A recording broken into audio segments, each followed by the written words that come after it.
topics and opinions expressed in the following show are solely those of the host and their guests and not those of W4CY Radio, its employees, or affiliates. We make no recommendations or endorsements for radio show programs, services, or products mentioned on air or on our web. No liability, explicit or implied, shall be extended to W4CY Radio or its employees or affiliates. Any questions or comments should be directed to those show hosts. Thank you for choosing W4CY Radio.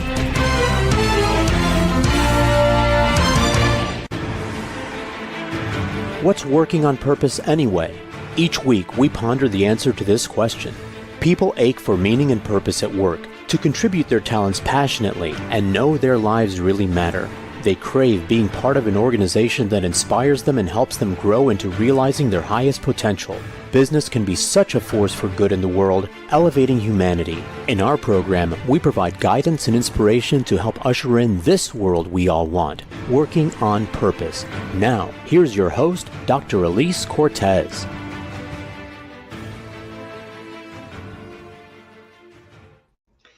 Welcome back to the Working on Purpose program, which has been brought to you with passion and pride since February of 2015. Thanks for tuning in this week. Great to have you. I'm your host, Dr. Elise Cortez. If we've not met before and you don't know me, I'm a workforce advisor, organizational psychologist, management consultant, logotherapist, speaker, and author. My team and I at Gusto Now help companies to enliven and fortify their operations by building a dynamic, high-performance culture, inspirational leadership, and nurturing managers activated by meaning and purpose. You can learn how to work with us and what we offer at gusto-now.com or my personal site, elisecortez.com. Getting into today's program, we have Ken Banta, who is a leader in 11 successful mergers, transformations, and reinventions, including Pharmacia, Schering-Plough, and Bausch & Lomb. At the Vanguard Network, he has built a unique organization that brings experienced, dynamic top executives together for unfettered, uncensored, censored, and highly interactive exchanges around leadership. He's the author of Seeing Around Corners, C-Suite Wisdom from America's Insightful Leaders, which we're talking about today. He joins us from New York City. Ken, welcome to Working on Purpose. Well, thank you for having me. It's great to have you. I thoroughly enjoyed this beautiful book you brought into the world. And in fact, I did reach out to, I think, all of the contributors on LinkedIn to connect with them. And I had one of your contributors, Wes Adams, on my podcast. I think it was a couple weeks ago. Oh, terrific. So I really, really appreciate what you did. It's delightful. So I want to start by, let's just start with what you're doing. I love the idea of the Vanguard Network. Can you kind of help us understand that? Because it seems to me, I'm wondering if that's how you met several of your contributors, but what's the Vanguard Network? Yeah, thanks for asking. The Vanguard Network really emerged out of the work that I did in those turnarounds and transformations that you mentioned in a prior life of mine as an executive in some of these very large but very troubled companies. And we were very successful in turning them around in a positive way, in the sense that not to dismantle them, but to actually turn them into growth engines again.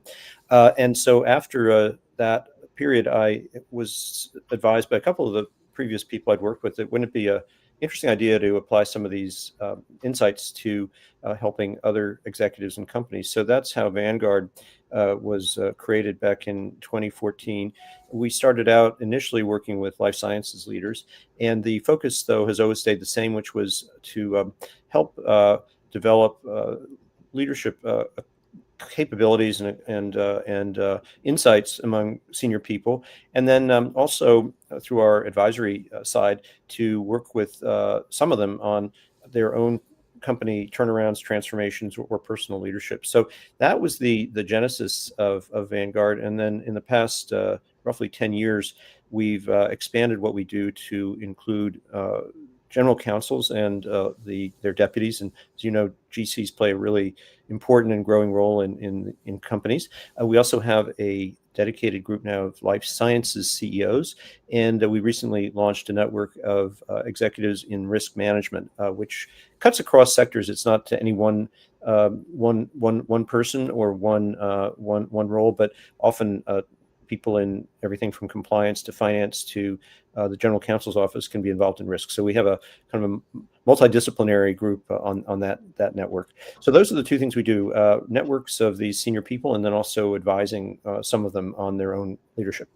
Brilliant. You must have just fabulous company that you get to keep. Yeah, it's exciting. It's very stimulating people, and the topics that we cover are usually very, very sort of hot topics, because those are the things that are on the mind of these senior people. Awesome. Well, what I thought we could do for our conversation here, Ken, since your book is a collection of voices, I don't know how many voices that were in there, but you have them arranged by chapter, by topic. So what I wanted to do was just for some of the chapters, particularly that called out to me, there was a couple of people in there and their perspective that I thought perhaps we could call out. And I did want to hear your perspective too, if you had something you wanted to say on the matter. So the first one, of course, is on leadership and success. I did grab one of your quotes from there. I don't know if you want to start with that. Sure, go ahead. So you say there is a special challenge for founders of companies to continue their journey to the next level and maintain success. And in fact, the track record is not good for founders leading their companies into a third or fourth or fifth year. Very often, as we know, they get derailed. And it's so sad because we all start with such conviction, such passion, such determination, and then the numbers are we crash and burn. Why is that? Well, I think there's a few things going on there. In some cases, there's an opportunity to reinvent yourself as a leader, which doesn't happen, and that can be one cause of failure. As circumstances change or as the demands for bandwidth grow, some leaders succeed in reimagining what they are and how they'll work. A good example would be today, some leaders who may even be in their 50s or 60s may have figured out how to connect with the new generation of Gen Zs and able to get on their wavelength. Others really are kind of stuck in the past. They may find this generation frustrating or somehow not the way they used to be, which I always think is a kind of an indicator that they themselves have sort of passed their sell-by date. But the same, but others do adapt very well to that. And there's a CEO I worked with in the past on a number of these turnarounds and transformations, named Fred Hassan, who's still a really legendary figure in the world of CEOs.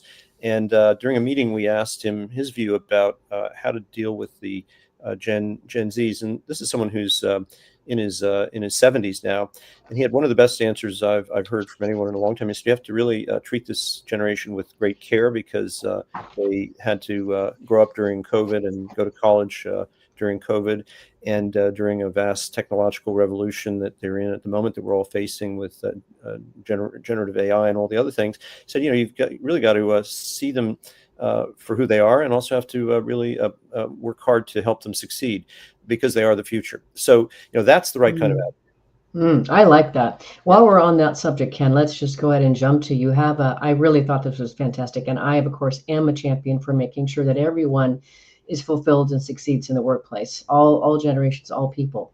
And I love this quote that you have that was given through Paul Hastings, the CEO of Nakarta Therapeutics.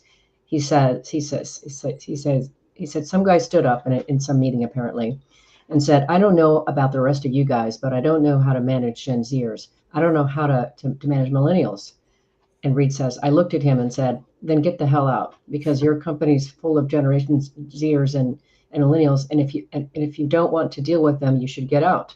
Old dogs need to learn new tricks. And the tricks about Generation Z is that they don't care whether they're LGBT or straight. They have pronouns and words for everything. And I think it's wonderful. That's what they want. And so we as leaders, if we want millennials and want Gen Zers, guess what? We have to learn that language. Mm-hmm. Yeah, well, I think Paul is a great CEO in many respects. And I think that's really not only a kind of admirable point of view, but it's a very practical point of view. You can't escape reality, and to be a CEO who has sort of decided they aren't going to have anything to do with the next generation of people is a sort of bizarre approach. Certainly, that would be the kind of approach I think where you're going to not be necessarily very successful.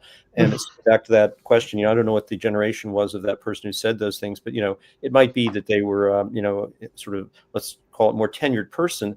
But that kind of reaction to an entire generation of people who are the future of your business is I think really kind of counterproductive. I do too. Head in sand for sure. Yeah. I actually had I was speaking at HR Southwest conference here last week in the Fort Worth.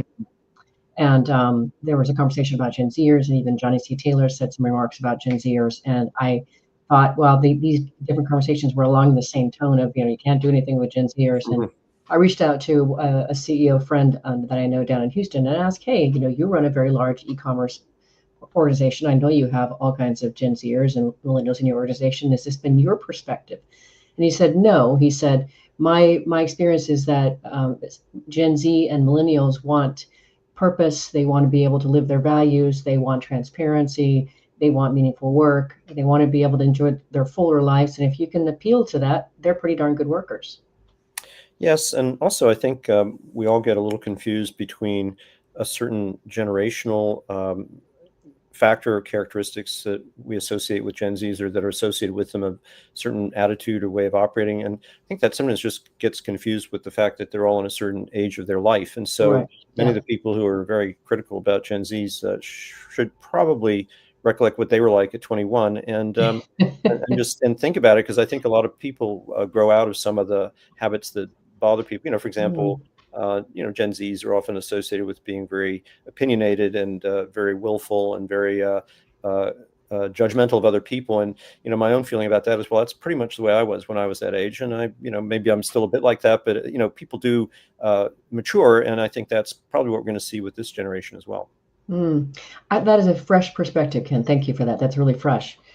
Let's go on to the next topic here. You have a chapter on making a great leader, and I think there's one particular contribution in there that really called me because it really spoke about the need for leaders today to get tough feedback. If you have some perspective you want to add to that, That they need to seek out tough feedback. seek Yes. out tough feedback, yeah, and receive it, Yes, well, take it I in. think the further up you go in any organization, whether it's the Boy Scouts or Microsoft, you're going to get more and more isolated from reality. And so I think really really good leaders make a special effort to stay connected. And one of the best ways to be connected is to hear, reality, right? And Ram Charan, the great strategic advisor, wrote an entire book on confronting reality. And I think that's really what tough feedback essentially provides. It's probably tough but fair would be the right way to look at it. I don't think you benefit from really imaginary bad feedback, but realistic tough feedback I think is really useful in terms of what are people really thinking, what are people really saying, how do people respond to the way you operate. I've had my own team explain to me that I tend to dominate the conversation and have an answer for a lot of things, and I should actually just ask some questions. So that's perfectly legitimate, and I'm glad they raise it. But when you become CEO of a very large organization, it's unfortunately very hard to get that kind of honest feedback. And I would say, though, also that really good leaders bring people around them who will provide that kind of input. And in a way, it's a sort of commentary on your leadership if all you have around you are yes people. No doubt, no doubt. You're reminding me, Ken, I had a guest on, I don't remember when it was, sometime back, who his name is Jeff Wetzler. He Mhm. wrote a really fantastic book about the power of the feedback that's constantly available to you and around you, if only you'll tap into it. So Mhm. learning how to ask people, hey, how'd that go? How did this land for you? Making it safe for them to give you real, candid feedback, and then making them feel that you really appreciate their contribution and that you recognize it. And then you make that part of your culture, that becomes pretty powerful. Yeah, I think a lot of that kind of behavior can be almost turned into a trademark for your leadership. And a good example for me is that in one of these past companies that I was part of, in fact, in several, we made a habit of going out to country operations or field operations, to manufacturing sites or to markets outside the U.S. or in the U.S. And the first thing that we did, and I think it was symbolically important, was to not go talk to the leadership team, but to go have a meeting with the people who are on the front lines, whether it's the manufacturing people or the salespeople.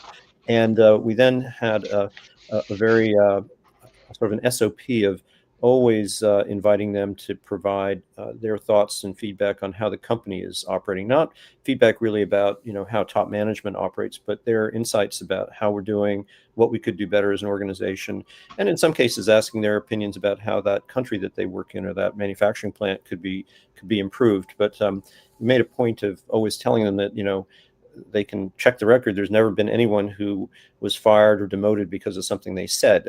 And we kept those conversations confidential, but they were really valuable. And the word of mouth was terrific because, of course, for every 10 people that were in the room, there were probably another couple thousand that heard about it. And that type of session, just the fact that it occurred, is really incredibly valuable. But how you run those meetings is really important. And I'm working on another book where I learned a few things from Mary Barra, the CEO of General Motors, and she seems to have a really astonishing capability of getting into a room with people at the working level, and rather than telling them what she thinks about things or just taking Q&A about where the company is going and what it should be doing, she always asks, as I understand it, she always asks, what's the biggest problem that you see us facing right now, whatever that may be in your field of work. I mean, not trying to come up with cosmic problems, but problems that are getting in the way of us succeeding in the area that you're in.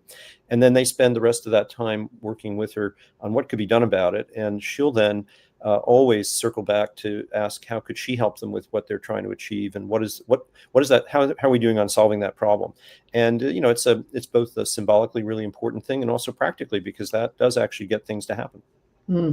Sounds like the kind of leader that most of us would like to work for. Yeah, I think so. I mean, I'm sure she's got her issues, but on that front, from what I can tell, really effective. And in a huge organization like that, of course, she's not going to talk to more than a fraction of the employees at any one year. But by doing it in a purposeful way like that, I think, again, the word of mouth must be terrific.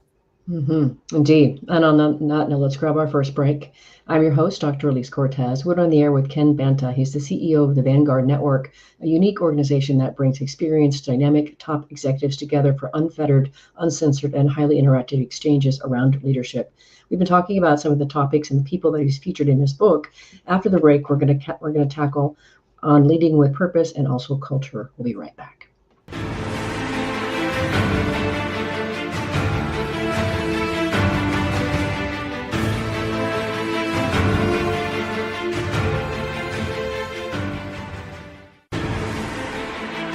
Dr. Elise Cortez is a management consultant specializing in meaning and purpose, an inspirational speaker and author. She helps companies visioneer for greater purpose among stakeholders and develop purpose-inspired leadership and meaning-infused cultures that elevate fulfillment, performance, and commitment within the workforce. To learn more or to invite Elise to speak to your organization, please visit her at elisecortez.com. Let's talk about how to get your employees working on purpose.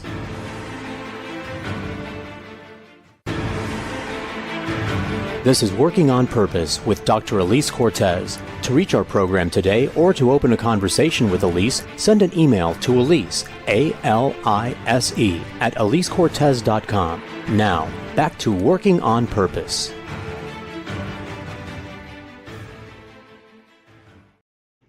Thanks for staying with us and welcome back to Working on Purpose. I'm your host, Dr. Elise Cortez, as I, too, am dedicated to helping create a world where organizations thrive because their people thrive and they're led by inspirational leaders that help them find and contribute their greatness. And we do business that betters the world. I keep researching and writing my own books. So one of my latest came out called The Great Revitalization, How Activating Meaning and Purpose Can Radically Enliven Your Business. And I wrote it to really help today's leaders understand the diverse and discerning workforce. What do they want and need to be able to give you their best and want to stay?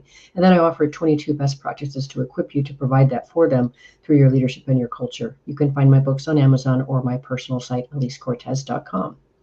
If you are just joining us, my guest is Ken Banta. He's the author of Seeing Around Corners, CC Wisdom from America's Insightful Leaders. So I would be completely remiss, Ken, if we didn't talk about leading with purpose now, wouldn't I? I could not let you off the show without that. And I appreciated the contribution by Dr. Jeremy Levin, the CEO of, is it Ovid Therapeutics? Ovid Therapeutics. Yes. Ovid Therapeutics. Mm-hmm. Essentially, the gist that I got from it, if you wanted to comment on it or expand, was that today our society is driven by meaning and purpose. They want it. And of course, what they really want in their organizations and their leaders is to make sure that they walk that talk. It's actually real. Yes, I think Jeremy's a terrific CEO, and I've known him for some time. I think that the concept of leading with purpose is very important. It is probably important, though, to also say to put in front of the word purpose, sort of meaningful and ethical purpose, because you can lead with purpose, but down the wrong road. And, you see that all the Mm. time in companies as well as countries. And so I do think that's important. It's just like the concept of leadership is in itself it's a value-free concept. It can be very negative or very positive. So when people talk about, inspiring leadership, I think it's often important to sort of reflect on exactly what are you talking about. Is it leadership that's leading to a better place, or is it leadership that's leading to a darker place? So that said, though, I think it's really, again, one of those roles that only a senior leader and probably the top leader in an organization can do, is to help establish what that purpose is.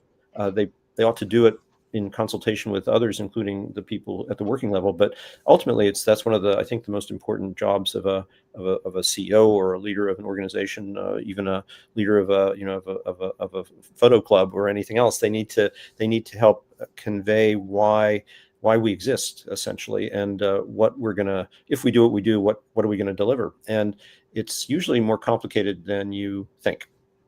I completely agree. We love doing that work ourselves. Yeah. The other thing that I would add to that I think is so powerful and that many organizations are missing is once they have, in conjunction with their people, articulated and defined the purpose, is that they then help and enroll and align their employees to that purpose through their values. Yeah, I You think do that, right? And now Yeah, we've that really makes a pulled lot. Yeah, people on. absolutely. And the other thing I think that I think you'd probably share on this viewpoint as well is that it's not enough to have this tack to the wall, which is what often happens, and then nothing else Exactly. occurs. Right. Really got to then figure out how you're going to operationalize it, and so Yeah. that's a huge task, and it's not enough, I think, to simply kind of so-called walk the talk on that. When you've got to figure out how it's actually going to get transmitted and really in some way instilled into the DNA of the organization. And there are a lot of different ways to do it, but it really requires a lot of kind of tenacity and also sort of inspiration in terms of how to make that stick. And again, I think for every person who leads an organization that does that, there are probably 10 or 20 that don't, and I think that's unfortunate. Same thing goes for branding. I have a very good friend who runs Straight Line, a global branding company. His name is Michael Watrous, and I think he finds it sometimes quite disappointing that the really terrific branding work that they do, that captures where the organization ought to be and how it should be seen, doesn't always get translated into action. And Mhm. they can't control that, but I think it's it's unfortunate when that doesn't happen. On the other hand, when you do have terrific branding of the kind that they generate, and it does get really picked up and embedded in the DNA, then you have a really powerful impact. Mm. Agreed. And I over the years have had so many fantastic guests that have contributed and expanded my knowledge and the way that we practice and our consulting around that. And Dr. Carlos Rey out of Barcelona really has some great work around helping to really operationalize purpose around the head, the Hmm. heart, and the hands. Hmm. Once you do that, and you literally, I love your word operationalize, we use that too, Hmm. and you really can operationalize purpose throughout the organization. And here's the cool thing, you can actually measure how purpose is lived through those three aspects. So you do that, now you know where the problem is and where you need to address it in the organization. No, that's terrific. And the other thing that I'm sure we've both seen is how important it is to have the purpose really be genuine. In other words, there are organizations that sort of manufacture a sense of direction or purpose that isn't really Right. believable, and I think that actually causes more harm than having none at all. And I'm really thinking of examples where, I'm not thinking of a specific law firm, but you can always imagine a law firm that says that what we are the best possible vendor, not even vendors, but we've gone from being a vendor to a peer advisor to our clients.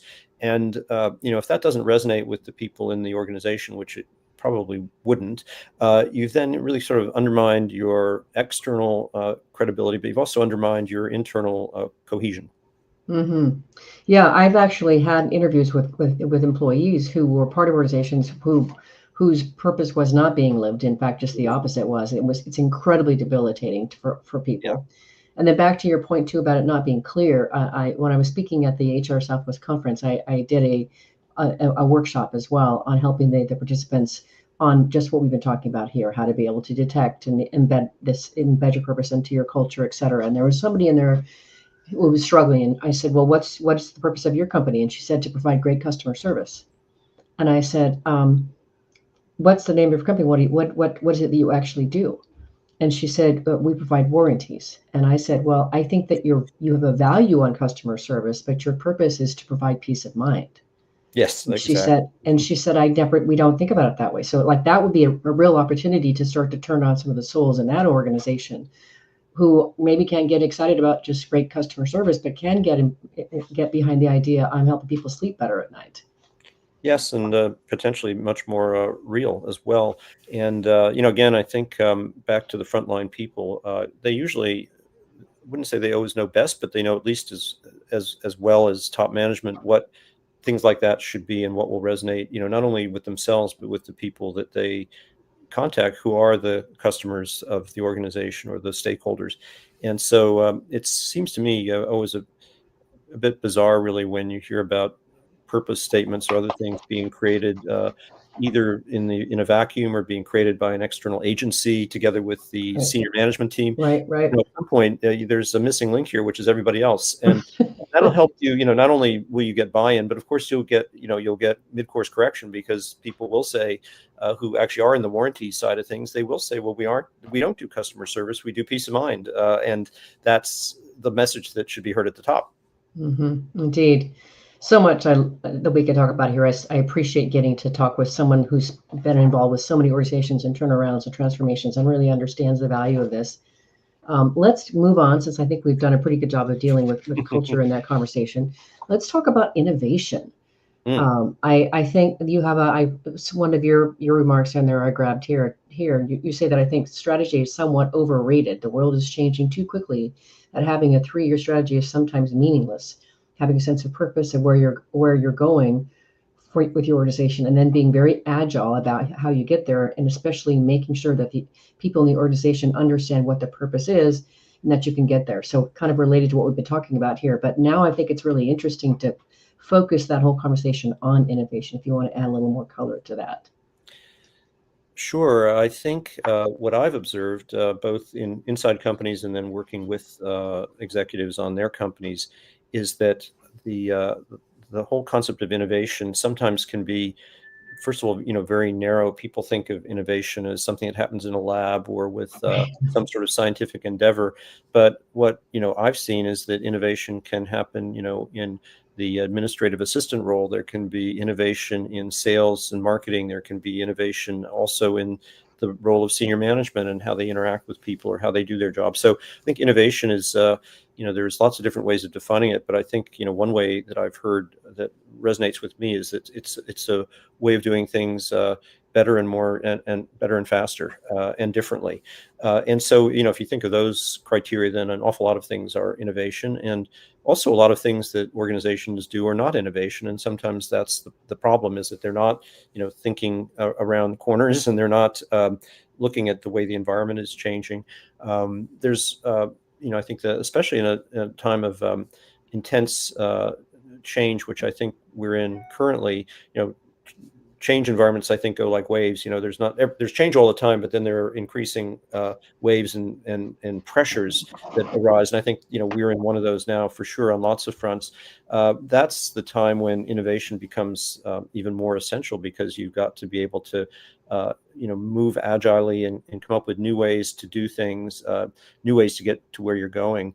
And in that element, I think it's not that strategy is a bad idea, but I think it can get overrated, because people talk about sticking to their strategy when really perhaps they need to be sticking to their goal, and then how they get there is going to change possibly by the day. You need the agility, you need the adaptability, and I think that's something that and nimbleness, and those are things that if you look at strategy in the wrong way, it becomes kind of a straitjacket of, well, this is how we said we were going to do it, and we have a 5-year plan, so we're going to do things for the next 5 years just like that.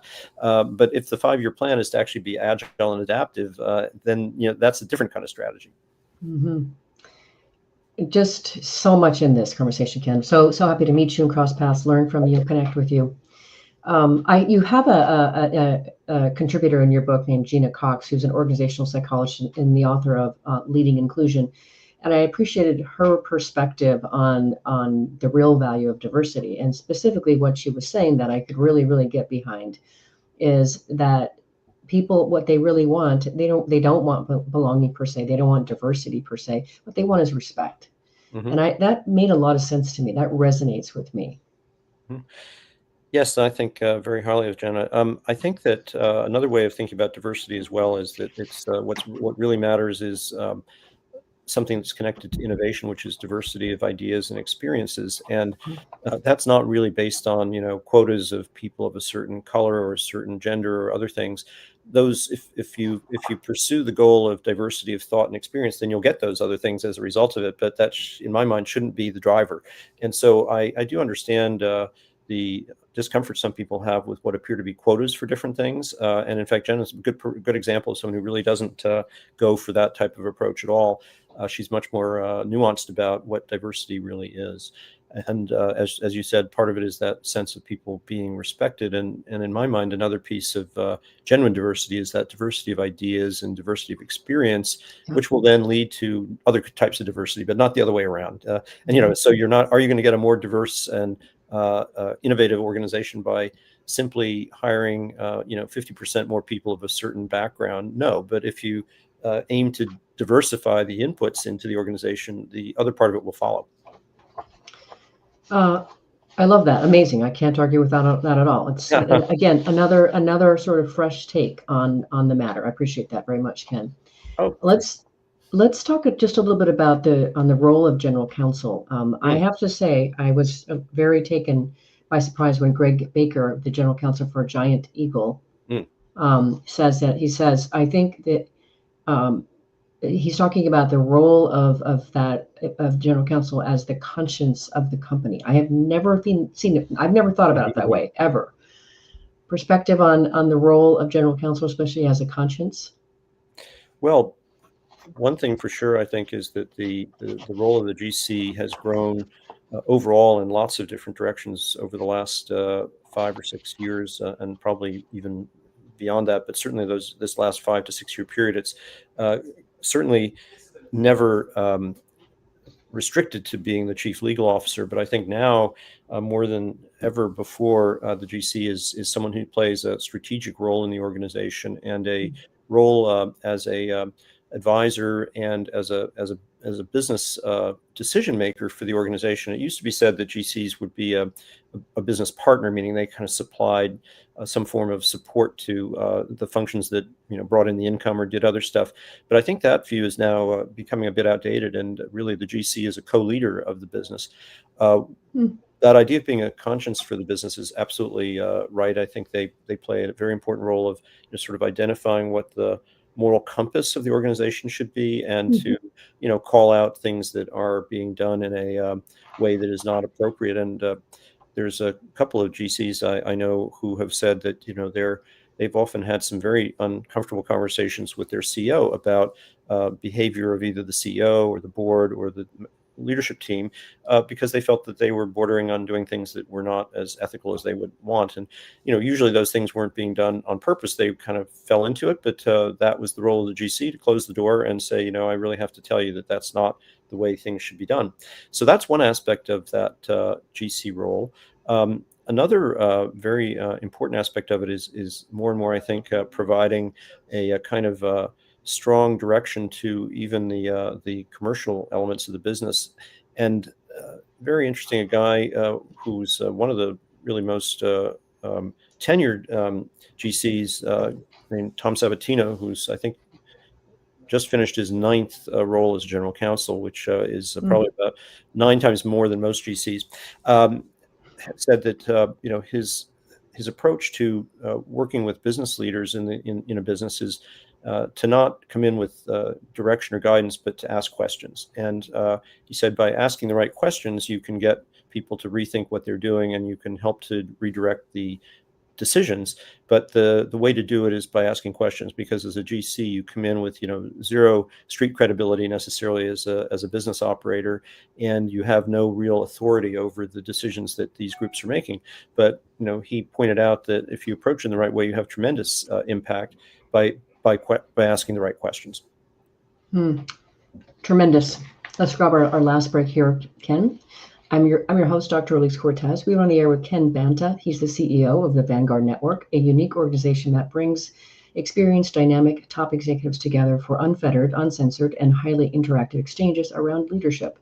We've been talking about some of the key aspects of the book that especially appealed to me and what this show works. After the break, we're going to cover off on environmental and social impact, as well as work-life balance, among other matters. We'll be right back.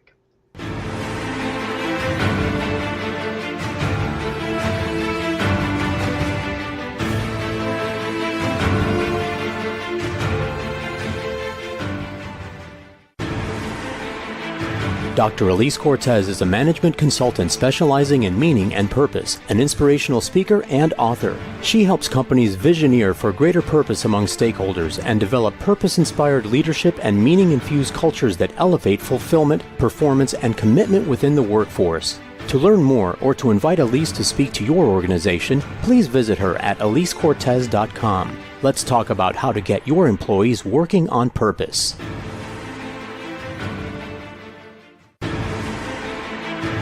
This is Working on Purpose with Dr. Elise Cortez. To reach our program today or to open a conversation with Elise, send an email to Elise, A-L-I-S-E, at elisecortez.com. Now, back to Working on Purpose.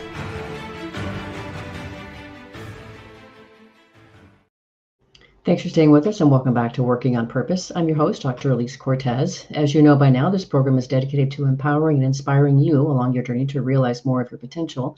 If you want to learn more how we can work together and what we offer at the Gusto Now Academy, you can go to gusto-now.com and then go to the training tab and you'll find the information there.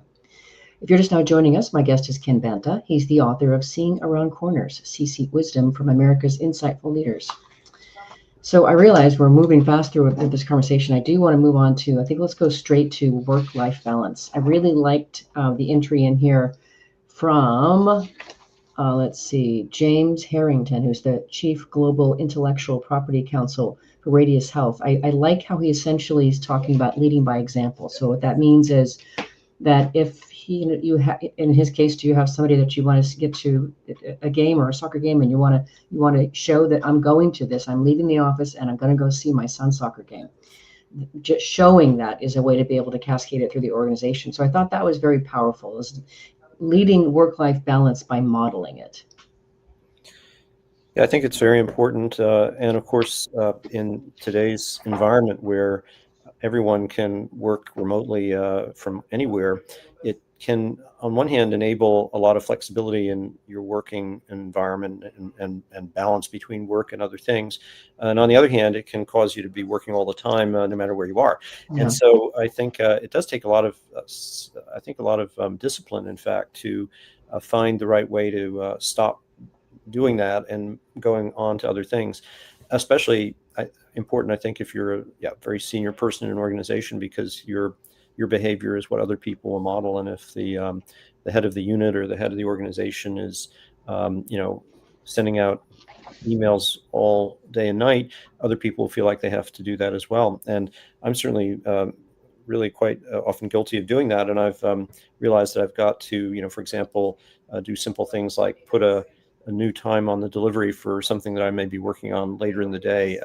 There's no reason for it to go out at 8 p.m. It can go out at 8:30 a.m. And I'm not always good at remembering that, but that's one of those important things that I think people need to do. And on the other hand, it's interesting that in some organizations, people will find it worrying especially if the CEO, for example, is really working 9 to 5. They really do expect them to be working longer than that. So I think sometimes it's partly it's behavior, and sometimes it's being really quite transparent about what's going on. To the tune of as CEO, I do have to work on the weekend, and I am going to do that, but you do not have to do that, and I don't expect you. And that's maybe more honest than saying everyone around here is going to work, only, their tools will drop at 5 p.m. because people will see that you didn't do that. On the other hand, if you're quite transparent about why you in a particular role need to work even different hours, perhaps maybe you're going to not be visible, from 2 to 4 in the afternoon because you're doing something else, but you will be working from 8 to 10, by especially if you're someone who's in a leadership role, it can often be just very effective to explain that context. And that's not quite role modeling, it's kind of role explaining. I like that, especially, that situating that, hey, part of my job is to work on the weekend. That's what I signed up for, but we're not saying that it's yours. I think that's very, very powerful. And not just once saying that, but that's an ongoing discussion or part of the conversation. That makes a lot of sense to me. Yeah, and probably I've seen some very good senior leaders call people out in a really nice fashion, good fashion of saying, "Well, I just sort of saw you sending me an email on Saturday, and while I may send out emails on Saturday, I really don't want to see one from you." And not said that's said in a much more of a kind of supportive fashion than angry. It's just saying, I really want to make sure that people in your kind of role don't feel compelled to send me emails on Saturday, even if I sent one to you. hmm hmm Moving on now to a really critical topic that's near and dear to our heart as well, and that's the idea of empowering people. What we know, of course, is when we look at the global employee engagement rate, it's 21%. In the US, it's 31%. There's a reason for that. And there are a lot of organizations that really squash the drive, the initiative of people and don't empower them. And you have several entries in your chapter on this, and I could go into one, but I would just start. I'd love to start with your perspective on how to empower people and why it's important. Well, I think that it's important in certain respects for people to feel like they have value in what they're doing and feel like they are working in a way that they can go home and tell people was meaningful. So Wes Adams, who I think you had on the show, has written an entire book on meaningful work, and so I think empowerment is either a subset of that or the other way around. But I think that's very, very important. So that's why empowerment is important to the individuals. On the other hand, and it may or may not be the right word, empowerment sometimes conveys certain control over things which people may not actually feel or have. So it may be that sometimes there needs to be different kind of nomenclature. And while in our book we talk about empowerment, it may be that, what Wes has talked about meaning in work might be even more sort of universal, because you can have meaningful work even if you don't have a lot of power over it. If you, for example, are working in a nonprofit that does great things for people, your role is as a assistant to somebody. You may not have a lot of power literally over the environment that you're in, but you have a tremendous amount of meaning to what you're doing, and that may be the thing that makes you feel like you want to come back the next day and get up in the morning. So there's, I guess, the nomenclature is important, the words. The other aspect of empowerment or meaning in work is, of course, it does generate better work. So if you're a person running an organization, whether it's a for-profit or nonprofit or something else, it really does literally, pay off to have people who feel like this is worthwhile. So you have it's one of those things where you should be able to have a virtuous circle where people feel like what they're doing is really meaningful, and in turn they do better work because they feel like they want to. The other final aspect I'd mention, though, is that sometimes people really employees in certain sectors or maybe in certain roles want to see limits on how much empowerment they have. They see their job as not the main part of their life, and they want to be there for 8 hours a day, but they don't want to be taking control of things. They don't want to be overly responsible for certain things. I've had people working with me who did a great job, but they really were not interested in responsibility in a certain sense. They wanted to avoid, for lots of good reasons, they didn't want to be responsible for outcomes. And so, I think you have to draw a fairly nuanced line through that word of empowerment, because I think in some cases it can scare people. They don't want to be empowered the way you want them to be empowered. Yeah, very, very, very good point indeed. And Wes actually, well, we did talk about that when we were on Oh, yeah. together. We did discuss it. I also have James Root coming on, who wrote the archetype effect, and Oh, he's yeah. identified 6 motivators at work. And one of the groups is the operators, and that would probably describe a lot of what you're talking about. Mhm. We need them. Very important part of organizations. They Yeah, motivate very differently. So I think that's really important not to assume that everybody wants the same thing, just like in the course of the generations, everything else we're talking about here. yeah. The several of the organizations I've been in have talked about the importance of having A players, and that's valuable up to a point. But if everybody is a person who's taking initiative and making decisions and demanding more and wanting to rise up in the organization, you're going to have a dysfunctional place. There's room for what are so-called, maybe not in a positive sense described as the B's and the C's, but if you change it around to say the operators, those are people who really make things happen. Do they have ambitions to run the unit or the company? No. But if everyone did, we'd actually have a problem. Right, indeed, indeed.